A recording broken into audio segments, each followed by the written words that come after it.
আমরা এখন ঘুরতে ঘুরতে আসছি হলো দ্য গ্রেটার ইকবাল পার্ক। আর এই পার্কের মধ্যে অনেকগুলো জায়গা আছে ঘুরে ঘুরে দেখার মতো। আমার পিছনে যেটা দেখা যাচ্ছে এটা হচ্ছে মিনারে পাকিস্তান, আর এর মধ্যে আরো কয়েকটা জায়গা আছে, আমি একটু ফোনে দেখে বলতে হবে আমার। শীষ মহল লাহোর, তারপরে বাদশাহী মস্ক, লাহোর ফোর্ট আছে, হাজুরি বাগ, রোশনি গেট, অনেক কিছু আছে, টম্ব অফ আল্লামা মোহাম্মদ ইকবাল।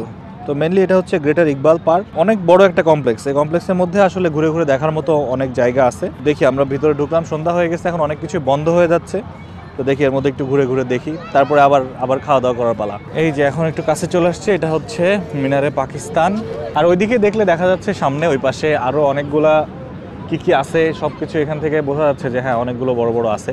তো চলেন ওইদিকে যাই দেখি। এখানটাতে পুরা মাঠে পানি জমে আছে, আর এখানে মনে হচ্ছে যে ঝর্ণা বা ফোয়ারা টাইপের কিছু একটা আছে, পানি উঠতেছে কিন্তু আসলে উঠতে পারছে না, এরকম কিছু একটা হয়েছে এখানে। इसको क्या बोलते हैं आप? ये पानी पूरी भी बोलते हैं, इसको पानी पतासे भी बोलते हैं, गोलगप्पे भी बोलते हैं। पानी बतासे? हाँ, पानी पतासे। कराची वाले पानी पतासे बोलते हैं। अच्छा अच्छा, पानी बतासे। इंडिया वाले पानी पूरी बोलते हैं, गोलगप्पे भी बोलते हैं। लाहौर वाले गोलगप्पे बोलते हैं। लाहौर वाले गोलगप्पे बोलते हैं। लाहौर वाले गोलगप्पे। हम क्या बोलते हैं पता है? आप पानी पूरी बोलते हैं। नहीं, हम बोलते हैं फुचका।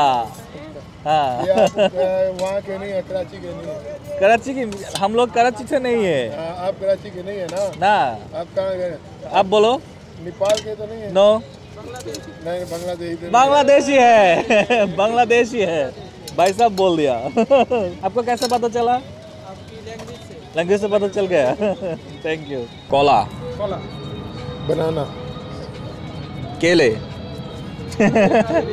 अच्छा, রাজীব একটা ফ্রুট চাট নিচ্ছে, fruit chaat. Yogurt, spicy masala, yogurt, sugar, जामिश्री, Rooh Afza, Rooh Afza, is the murabba, apple murabba, apple. हो गया फ्रूट चाट। और ये छोला चाट खाएंगे, ये 150। अच्छा अच्छा अच्छा, छोला चाट 150, पानी पूरी 250, फ्रूट चाट 250। এতগুলো আবার নিছো যে এটা মনে হচ্ছে যে মানে পাকিস্তানে আসছে বলে পুরো পাকিস্তান খেয়ে যাবো। কেমন? হ্যাঁ, ঝাল খেয়ে মরে যাবো। এখানে অনেকগুলো ফানি ফানি রাইড আছে, মেলার মতো। মেলার মাঠে যেরকম থাকে এই ধরনের। ঘুরতেছে যে পুরাটাই ট্রেনের মতো সার্কেলে ঘুরতেছে, শ্যালো ইঞ্জিন দিয়ে। মাঝখানে ওই যে নিচে ইঞ্জিন দেখা যাচ্ছে ওখানে, বটবডি। আবার এই পাশেও বাচ্চাদের অনেক রাইড আছে। এখানে মেলার মতো অনেকটা পার্ক টাইপের বানানো, ভিতরে বাচ্চারা রাইড টাইড দিচ্ছে। যদিও বাদশাহী মস্কের এন্ট্রি বন্ধ হয়ে গেছে, সকালে 8টা থেকে রাত 5টা পর্যন্ত, বিকাল 5টা পর্যন্ত খোলা থাকে। কিন্তু এখানে গেটে একজন গার্ড ছিলেন, মানে উনি সিকিউরিটির দায়িত্বে আছেন, সিনিয়র। ওনার সাথে কথা হচ্ছিল, গল্প হচ্ছিল। আমরা বললাম হ্যাঁ মিস হয়ে গেল, তাহলে আর দেখা হলো না। তো তখন আবার উনি বলছে যে কোথা থেকে আসছো। তো তখন আমরা যখন বলছি যে বাংলাদেশ থেকে আসছি, তখন উনি আবার বলছে আচ্ছা ঠিক আছে, তাহলে কাউকে বলো না, আমি তোমাদেরকে ঢোকার ব্যবস্থা করে দিচ্ছি, অল্প একটু ঘুরে চলে আসো। মানে আতিথেয়তা খুবই ভালো লাগতেছে, ওনাদের মেহমানদারি। এবং আরেকটা বড় বিষয় হচ্ছে যে যেখানে যাচ্ছি বা যাদের সাথে কথা বলছি, ধরেন গাড়ি ভাড়া করছি, ওনারা কিন্তু বলছেন আমার যাত্রী, উনি বলতেছে মেহমান। মানে দোকানে যাচ্ছি খাইতে, উনিও বলতেছে মেহমান। এই জিনিসটা খুব ভালো লাগতেছে, ওনাদের আতিথেয়তা খুবই ভালো লাগতেছে। ও ওয়াও, নাইস। এই যে অন্ধকার হয়ে গেছে, বোঝা যাচ্ছে না, কম বোঝা যাচ্ছে। এই জায়গাটা পুরোটা হচ্ছে নামাজের জায়গা। আর এই যে এখানে মিম্বার, কি বিশাল বিশাল, মাশাআল্লাহ। পুরা ঈদগাহ ময়দান যেরকম সাইজের এরকম, কিন্তু বিশাল। এই যে চারিদিকে অনেক বিশাল। দিনের বেলা আসলে আরো ভালো ক্লিয়ার ভিউ পাওয়া যেত, কিন্তু যেহেতু রাতের বেলা আসছি, কালকে যেহেতু আমরা লাহোর থেকে বের হয়ে ইসলামাবাদের দিকে যাবো, দ্যাটস ওয়াই যতটুকুই হোক ঘুরে যাই। প্রথমে আমরা মেন গেট দিয়ে তো ঢুকলাম, কিন্তু এখানে মসজিদের এখানে আসার পরে বলতেছিল যে না, টাইম শেষ, ঢোকা যাবে না। পরে বলছি যে বাংলাদেশ থেকে আসছি, এই জন্য পরে ঢুকতেও দিছে, এবং ক্যামেরা নিয়ে ঢুকতে দিচ্ছিল না, বললো যে ক্যামেরা চালানোর দরকার নেই। পরে যখন বাংলাদেশ থেকে শুনছে, বাংলাদেশ থেকে শোনার পরে ওনারা বলছে ঠিক আছে তাহলে চালাও ক্যামেরা, সমস্যা নাই। নাইস। আমরা যে গম্বুজগুলোর কাছে চলে আসছি, অনেক বড়, এটা অনেক দূর থেকে দেখা যাচ্ছিল। আমরা রাস্তাতে যখন যাচ্ছিলাম তখন এটা দেখা যাচ্ছিল, এবং বাইরে থেকেও কিন্তু আমি একবার আপনাদেরকে দেখাইছি যে দেখা যাচ্ছে যে এইদিকে অনেক কিছু আছে, কিন্তু কোনটা কি তখন বুঝতেছিলাম না। পরে গুগল ম্যাপে দেখে নিয়ে আস্তে আস্তে বুঝলাম যে হ্যাঁ এটা হচ্ছে বাদশাহী মস্ক। ওই যে মেম্বার ওইখানে নামাজ পড়তেছে কয়েকজন। এনভায়রনমেন্টটা অস্থির। এই যে কাছে চলে আসছি, সুন্দর লাইটিং করা, একদম অ্যাম্বিয়েন্স নাইস, সিম্পল কারুকাজ করা কিন্তু অনেক সুন্দর দেখতে। তো ভেতরে আসার সময় একজনের সাথে কথা হলো, উনি বলল যে এটা হচ্ছে 400 বছরের পুরাতন একটা মসজিদ এবং এখনও রেগুলার নামাজ হয় এখানে, 5 ওয়াক্ত নামাজ হয় এবং সবাই এই যে অনেকে এখন নামাজ পড়তেছে। স্ট্রাকচারটা অনেক কিছু দিয়ে করা, কাঠের, তারপরে মাটির, তারপরে মার্বেলের, ফ্লোরগুলো মার্বেলের, তারপরে ডিজাইনের অনেক কিছু হচ্ছে মার্বেল দিয়ে করা। তবে চারপাশে 4টা বড় মিনার আর মাঝখানে 3টা বড় গম্বুজ।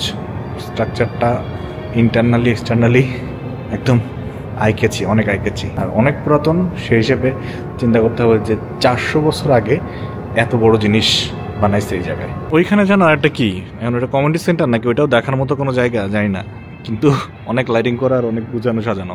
এই মসজিদটা আসলে হচ্ছে 1670 খ্রিস্টাব্দে। আমি একটু গুগল করে একটু দেখলাম যে মসজিদটা হচ্ছে আসলে 1670 সালে তৈরি হয়েছে এবং মুঘল আমলের, এবং ওখানে লেখা আছে যে এটা হচ্ছে মুঘলদের আর্কিটেকচারাল একটা স্যাম্পল, যে মুঘলরা কী ধরনের আর্কিটেক্ট ছিল আর কি, যে ওদের সময় ওরা কী ধরনের জিনিস বানাতে ক্যাপাবল ছিল। আর এটা কিন্তু একদম লাহোর ফোর্টের সামনে উল্টা পাশে বানানো হয়েছে। তো সম্রাট আওরঙ্গজেবের আমলে হচ্ছে তৈরি হয়েছে এই মসজিদটা। নাইস, দেখে খুবই ভালো লাগলো। ওরা দাঁড়ায় আছে নিচে, যাই। আর বাইরে আমাদেরকে এই সিকিউরিটির যিনি ঢুকতে দিছিল, উনি বলছিল যে আমাদেরকে ফোর্টেও ঢুকতে দিবে। তো দেখা যাক উনি কি আমাদের কথা মনে রাখছে কিনা। এই যে ভাই আমাদেরকে একটু দেখার ব্যবস্থা করে দিচ্ছে। এবার লাইট জ্বালায় দিচ্ছে, উনি বললো যে একবার লাইট জ্বালায় দিচ্ছি, আপনারা একটু দেখেন। থ্যাংক ইউ সো মাচ ভাই সাহেব।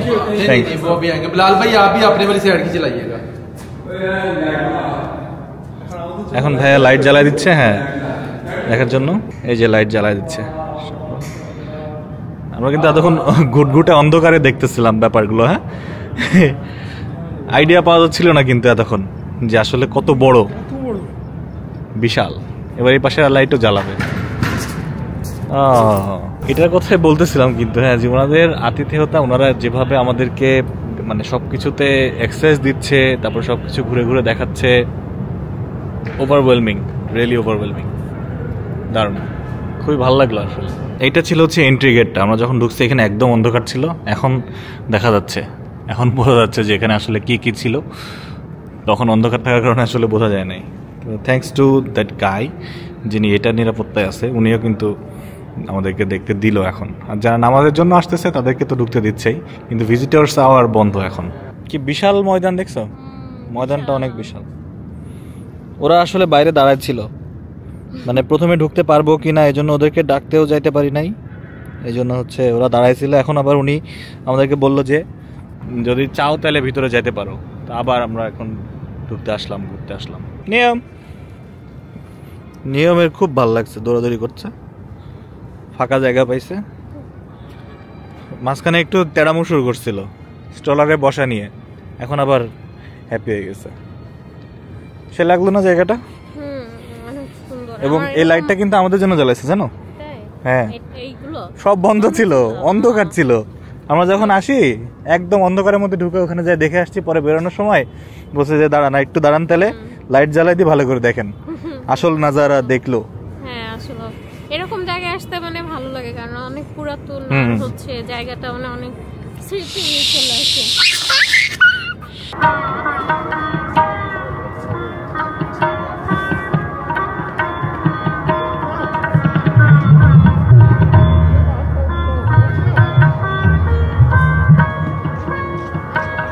যাই হোক, ঘুরছি এখানে, এখন বাইরে যেয়ে দেখি যে ফোর্টটা দেখার সুযোগ হয় কিনা। এখানে তো প্রায় ঘন্টাখানেক কাটে দিলাম, আমরা বলছিলাম যে 10-15 মিনিট ঘুরে আসি, দেখা যাক। তো এখন যেটা দাঁড়ালো সেটা হচ্ছে যে আমরা আর ঢুকতে পারলাম না ভিতরে, কারণ এখন অনেক লেট হয়ে গেছে আর এখানে আর ভিতরে কেউই নাই। আমরা আমাদেরই দোষ, আমরা ওইখানে বেশি টাইম কাটাইছি, ব্যাপার না, আমরা ঘুরে আসলাম ওইখান থেকে। এখন যাই আবার গাড়ির দিকে। ওকে, এখন আমরা দিনের শেষ চুক্তিটা করতে আসছি পেটের। এটা হচ্ছে হাজি সরদার ফিশ। তো এখানে এসে নেমেই একটা মজার জিনিস দেখলাম, সেটা হচ্ছে দেখেন মুরগি এখান থেকে ধরে জবাই করে রান্না হবে। যদিও মানে ফিশ রেস্টুরেন্ট নাম, কিন্তু এখানে মুরগি, খাসি মাসি, মাছ সবই পাওয়া যায়। এনভায়রনমেন্টটা অনেক জোস। আর উপরে হচ্ছে রুফটপে বসার জায়গা আছে। আসসালামু আলাইকুম। ঠিক আছে মাছলি ইতনা বড়া। ও নাইস। এখানে যে মাছগুলো রাখা আছে মশলা মাখানো, ওই নেট করা। ও সেরা সেরা। এই যে আমি এসে ভাইকে বললাম, এটা দেখে ভাই বলতেছে এটা হচ্ছে কালা রাহু। তা আমি মাছ দেখে এখানে মনে হলো আমার যেটা রুই মাছের মতোই। তো ভাই বলছে না, এটা রুই মাছ না। পরে আমরা ভাইকে বুঝালাম, যে দেখাইছি গুগল করে যে এটা হচ্ছে রুই মাছ। এই যে এখানে গুগল করে দেখাইছি যে এটা হচ্ছে রুই মাছ। তো পরে উনি বলছে যে হ্যাঁ হ্যাঁ ঠিক আছে, তাহলে আপনাদের ভাষায় এটা রুই মাছই হয়। সো আমরা তো রুই মাছ নরমালি কি হয়, রুই মাছ তো বাংলাদেশে খাই, ভাজা রুই মাছ খাই, তাই না? তো এখানে ভাজা খাবো না, রুই মাছের বারবিকিউ জীবনে খাইনি, তো রুই মাছের বারবিকিউ খাইতে হবে। আর এখানে লাইভ চিকেন আছে, লোকাল চিকেন, এটা আমরা চুজ করে দেবো, এটা কারাহি করে দেবো। তো এখন আমরা অর্ডার প্লেস করবো। চলো, এইখানে হচ্ছে যে বারবিকিউ চুলা, আর এখানে হচ্ছে যে কড়াহি তৈরি হচ্ছে, চিকেন কড়াহি। চিকেন হ্যাঁ না? আও নাইস। মানে কড়াহির ভিডিও এতদিন ধরে অনেক দেখছি, আর মুখ দিয়ে লাল পড়ছে যে একদম অথেন্টিক কড়াহি কবে খাবো। सादा ऑयल में 44, मक्खन 49, olive oil 55। Which one is the best? मक्खन। मक्खन? Yes. तो हमको मक्खन चाहिए। ओके। So চুজ কর কোনটা নিবি। নিয়ম কোনটা খাবা মুরগি বলো তো? ও তো দেখতেই পারছো। কোনটা? এই নিয়মকে দেখাও, উঠাও কোনটা? উঠাও উঠাও উঠাও। হোয়াইটটা, রেডটা, ব্ল্যাকটা। কোনটা দেখো তো? কোনটা কোনটা? রেড, রেডটা, ব্ল্যাক। ব্রাউনটা। ব্রাউনটা। Okay.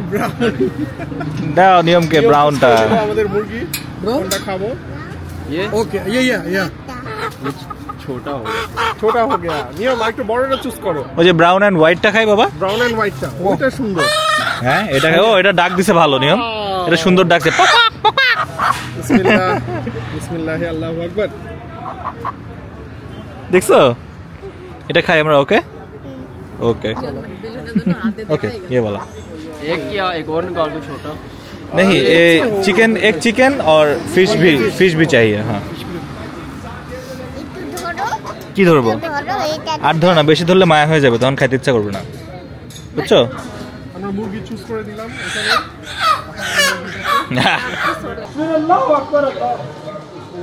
আল্লাহু আকবার। হয়ে গেল। এটা রাহু, রাহু কালা রাহু। ওকে, এই যে কালা রাহু। হ্যাঁ ওইটা হাফই তো 1 কেজি। হ্যাঁ এটা সমুদ্রের মাছটা, সামুদ্রিক মাছ হাফ কেজি। সেটা ভাজি খাবো। হাফ কেজি না, হাফ হাফ করে পোর্শন, একটা একটা করে পোর্শন নেই তাহলে হবে। यस या ओके ओके 570 ग्राम। ये पर किलो कितना है? 2600। और रोहू 2150। 2150। ओके, তো এটা ফ্রাই আর এটা হচ্ছে বারবিকিউ খাবো আমরা। এই যে মাছ বসে গেল ছাঁচের মধ্যে এবং কয়লার উপরে। ও মাছ হতে থাকুক এখানে, আর ওইদিকে মুরগি ঝুলতেছে। এই যে মুরগি ছোলা হয়ে গেলে তারপরে হবে মুরগির কড়াহি শুরু, তেলের মধ্যে নেমে যাবে মুরগি। আচ্ছা, এদিকে খাবার প্রিপারেশন হয়ে থাক, আমি কিছু ইনফরমেশন আপনাদেরকে নিয়ে পাকিস্তান ট্যুর সম্পর্কে একটু দেই। পাকিস্তানের visa experience was so smooth. Literally আমাদের ভিসা হইতে 7 থেকে 8 মিনিট সময় লাগছে। মানে যখন আমরা বসে অনলাইনে অ্যাপ্লাই করছি, নিজেরাই অ্যাপ্লাই করছি, এবং যখন আমরা বসে অ্যাপ্লাই করছি, অ্যাপ্লাই করার 7 থেকে 10 মিনিটের মধ্যে মেল রিপ্লাই চলে আসে, এবং ভিসা যে অ্যাপ্রুভ হয়েছে এটা রিপ্লাই চলে আসে, এবং যে পোর্টাল থেকে অ্যাপ্লাই করা লাগে সেই পোর্টাল থেকে ভিসা ডাউনলোড করে নেওয়া যায়। জাস্ট পেপার কপি আনার লাগে না, সাথে অনলাইন কপি আমরা নিয়ে আসছি। পিডিএফটা নিয়ে এসে ইমিগ্রেশনে দেখাইছি, কাজ হয়ে গেছে, আর কিছু লাগে নাই। এবং আপনারা যদি পাকিস্তানের ভিসা প্রসেসিংয়ে কোনো হেল্প লাগে তাহলে এসএসসি হলিডেজের পেজে নক দিতে পারেন। ডিসক্রিপশনে এসএসসি হলিডেজের ডিটেলস দেওয়া আছে, ওইখানে নক করে আপনারা কিন্তু ভিসা সম্পর্কিত যাবতীয় সাপোর্ট পেতে পারবেন। আর যদি আপনারা পাকিস্তান ট্যুর করতে চান বা যে কোনো কান্ট্রিতে ট্যুর করতে চান, তাহলে কিন্তু অবশ্যই এসএসসি হলিডেজের পেজে নক দিয়ে আপনারা আপনাদের ডিজায়ার্ড ডেস্টিনেশন শেয়ার করে কী ধরনের প্ল্যান করতে চান, কাস্টমাইজ প্ল্যান বলেন বা কোনো রেডি প্যাকেজ বলেন, সব কিছু অ্যাভেলেবেল থাকবে ইনশাল্লাহ। আপনারা ওখানে নক দিলেই সব সাপোর্ট পেয়ে যাবেন ইনশাল্লাহ, আর আমি তো আসি। আর আরেকটা জিনিস সেটা হচ্ছে যে আমরা ফেসবুকে স্টোরি বা রিলস দেওয়ার পরে অনেকেই কমেন্ট করছেন সেখানে যে পাকিস্তানের ভিসা থাকলে বা পাকিস্তানে ট্রাভেল করা থাকলে নাকি অনেক কান্ট্রি ভিসা দেয় না বা তারা এন্ট্রি দিতে চায় না। তো এই ক্ষেত্রে আসলে আমরা নিজেরাও এক্সপেরিমেন্ট ধরে নিজেদেরকে দিয়ে করছি। আমরা আসলাম এখান থেকে আমাদের শ্রীলঙ্কা যাওয়ার প্ল্যান আছে। তো আমার ধারণা না, মানে আমার মনে হয় না যে কোনো কান্ট্রিতে কোনো ঝামেলা হবে। তো দেখা যাক, আমরা এখান থেকে শ্রীলঙ্কা যাবো অ্যান্ড তারপরে আবার চায়নার ভিসা অ্যাপ্লাই করতে হবে অ্যান্ড আরও কিছু কান্ট্রিতে আমাদের ঘোরার প্ল্যান আছে ঈদের পরে। তো দেখা যাক, যদি কোনো প্রবলেম হয় সেটাও আমরা নেক্সট ভিডিওতে ইনশাল্লাহ জানাবো, আর যদি কোনো প্রবলেম না হয় সেটাও ইনশাল্লাহ নেক্সট কোনো ভিডিওতে জানাবো। কোথায় কোথায়? ওখানে কড়াহি খাবা তুমি? খাবা কড়াহি? হ্যাঁ এই দেখো চাওয়াল, চাওয়াল।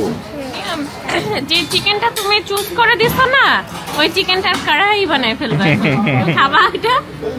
হ্যাঁ ওকে, নিয়মে চুজ করা চিকেনের কড়াই খাবে। খাবা চিকেনের কড়াইটা পাশুতে। এই বেটা, চিকেন কড়াই আর ফিশের সাথে কিন্তু আমরা পরে আরেকটা জিনিস অর্ডার করে ফেলছি। সেটা হচ্ছে উনি এসে আমাদেরকে বলতেছিল, যিনি হেল্প করতেছিল অর্ডার করার সময়, উনি আমাদেরকে এসে বলতেছিল যে আরেকটা জিনিস আছে খুব স্পেশাল এবং খুবই টেস্টি হয় এখানে, সেটা হচ্ছে বাটের। কিন্তু আমরা আসলে বুঝতেছিলাম না বাটের শুনে। পরে আমরা বললাম যে এটা কি, কোনো পাখির মতো? বলতে হ্যাঁ হ্যাঁ পাখি। পরে গুগলে বাটের বার্ড সার্চ করলাম, সার্চ করার পরে আমরা দেখলাম যে এটা কোয়েল, এবং বললো যে এটা জংলি কোয়েল, খুব নাকি মজা হয়। তো পরে আমরা 6 পিস ওইটা অর্ডার করছি। ওটার দাম আবার কম, এক পিস হচ্ছে 160 পাকিস্তানি রুপি, তার মানে হচ্ছে 65-70 টাকা, বাংলাদেশের মতোই দাম। কাঁচা দাম, যেটা বাংলাদেশে কাঁচা দাম হচ্ছে এরকম 50, 65, 70 এরকম দামে কাঁচা কোয়েল পাওয়া যায়, ছোলা। আর এখানে আমরা পাবো রান্না। দেখা যাক এটা বারবিকিউ করবো না রান্না করবো আসলে আমরা জানি না, তবে দেখবো এখন। তো আমাদের ব্রাউন হোয়াইট চিকেনটা এখন প্রেশার কুকারের মধ্যে প্রেশার কুক হচ্ছে, কারণ এটা হচ্ছে দেশি। আর এখানে হচ্ছে ব্রয়লার যেটা রান্না করছে একটা আমাদের সামনে, ব্রয়লারটা হচ্ছে ডিরেক্ট করে ফেলা যায়, কিন্তু দেশিটা করতে হলে প্রেশার কুক করে নেওয়া লাগে ফার্স্টে কিছুক্ষণ, পেঁয়াজ টেয়াজ দিয়ে আমরা প্রেশার কুকার করে নেই। খুলছে? ও খুলছে, দেখ सकते তোরা? আচ্ছা, এই যে আমাদের মুরগি ঢেলে দিছে এখানে, এখন চুলাও জ্বালাই দিল। ও ওয়াও, চিকেন কড়াহির মানে চিকেন না, যে কোনো কড়াহির কনসেপ্ট হচ্ছে যে it has to be casted iron, মানে একদম লোহার কড়াইতে ওরা রান্না করতে হবে এই জিনিসটা, কারণ ওই হিটটাই হচ্ছে এই রান্নার হচ্ছে মূল মন্ত্র। আমরা এতদিন ইউটিউবে অনেক কড়াহি রান্না ভিডিও দেখছি, আর আজকে আমাদের নিজেদের জন্য প্রিপেয়ার হচ্ছে সেই কড়াহি আমরা তুলে খাবো। আলহামদুলিল্লাহ, বারবিকিউ না কড়াহি খাবো, কড়াহি কড়াহি। বাটার মেরে দিছে একদম ভিতরে, আস্ত বাটার, মানে মেনলি হাফ বাটার দলা।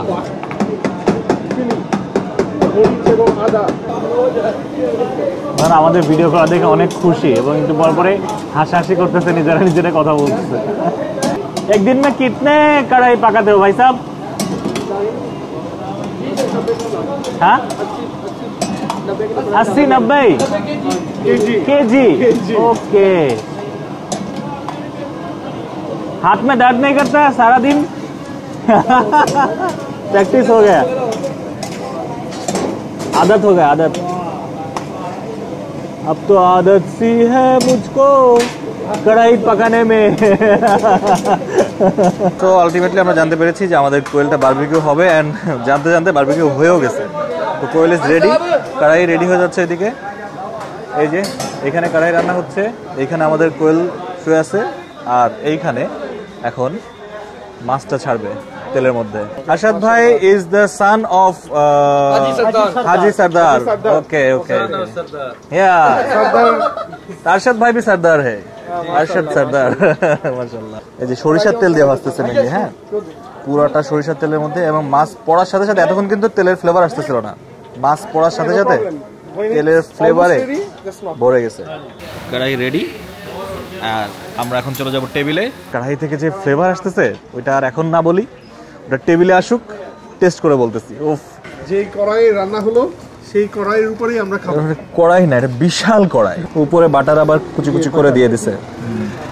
আর এই যে মাছ, সামুদ্রিক মাছ চলে আসছে এখানে। তো আলটিমেটলি ব্যাপারটা হচ্ছে কোয়েল, রুই মাছ, কারাহি, সামুদ্রিক মাছ। রেস্টুরেন্টের ভিতরেও কিন্তু বসার জায়গা আছে, হ্যাঁ, কিন্তু বাইরে এত হ্যাপেনিং আর দেখার এত জিনিস আছে যে ভিতরে কেউ বসে না, সবাই বাইরেই বসে খায়। আমরাও বাইরেই বসছি। কারাহিতে আগে শুরু করতে হবে। বন্ধু তুমি কি লেগ পিস নিছো? আরেকটা কই বন্ধু? কি মুরগি কি এক ঠ্যাংলা ছিল? না না, তুমি নিয়ে নাও একটা। চোখ লাগে গেছে বন্ধু তোমারটাই। কেন তোমারটা ছেঁড়া বেড়া কেন বন্ধু? আমারটা তো সুন্দরী ঠ্যাং। তুমি নিতে চাও ঠ্যাং ট্যাং বাবা? ঠ্যাং নিতে চাও? ঠ্যাং দিয়ে দেবো তোমাকে। ও ঠ্যাং ঠ্যাং ঠ্যাং নাও, ঠ্যাং নাও। গরম গরম, আগে হাত দিও না, গরম। হ্যাঁ, ও আমি অনেক ওয়েট করছি এরকম অথেন্টিক কারাহি বানানো দেখবো এবং সেই জিনিসটাই খাবো, এবং সেই জিনিসটা আমার সামনে। বিসমিল্লাহ।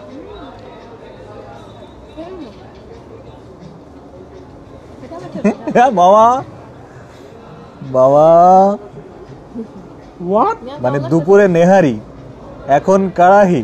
আলহামদুলিল্লাহ আজকের দিনটা আমার লিটারালি গায়ে যে গুজবাম্প হচ্ছে।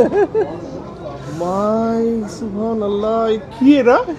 খাবো খাবো খাবো খাবো খাবো খাবো খাবো খাবো। আমার ছেলে আমার রান একটু মুখে দে, তারপর দেখ।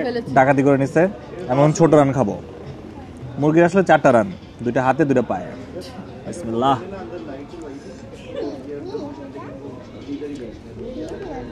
ওরে ওরে, কি বন্ধু? একটা কথা বলি, মানে একটা বাইট দিই।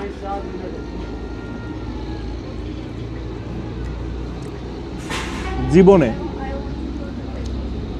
কয়েক জায়গায় কারাহি ট্রাই করছি, খুব আশা নিয়ে। ভালো লাগছে, এরপরে আর ভালো লাগবে না। এরপরে আর ট্রাইও করবো না ইনশাল্লাহ।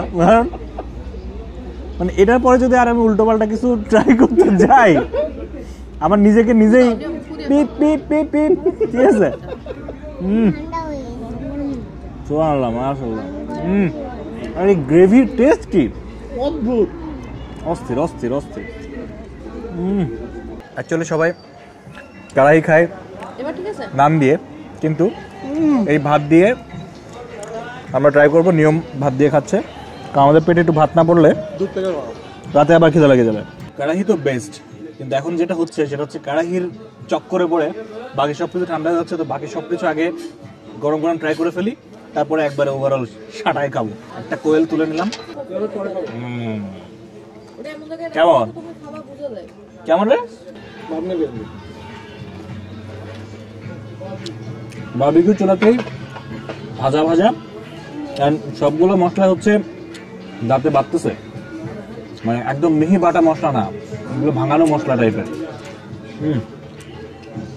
So good.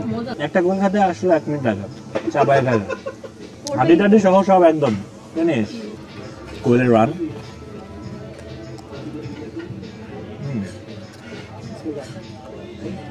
অনেক মশলাদার এটা। এবার সামুদ্রিক ভাজা মাছের পালা।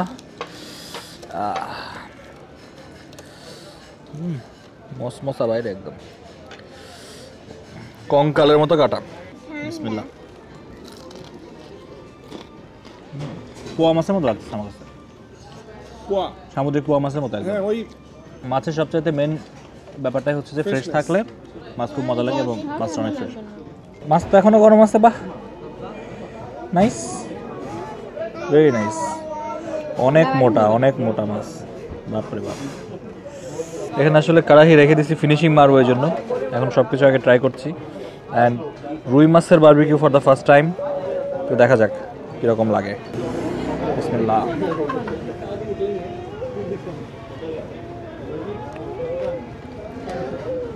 নাইস।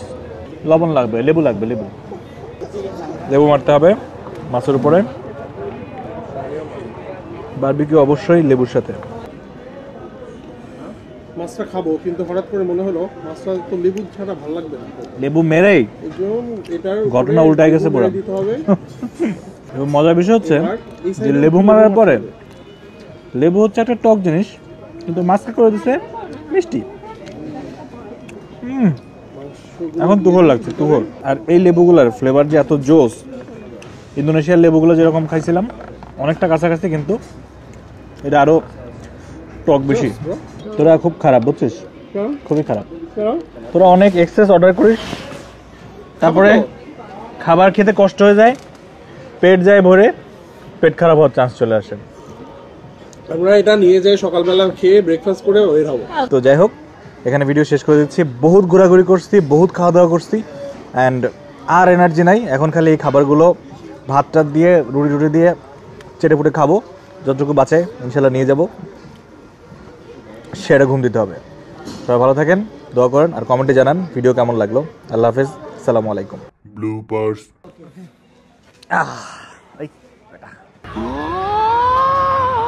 কড়াহি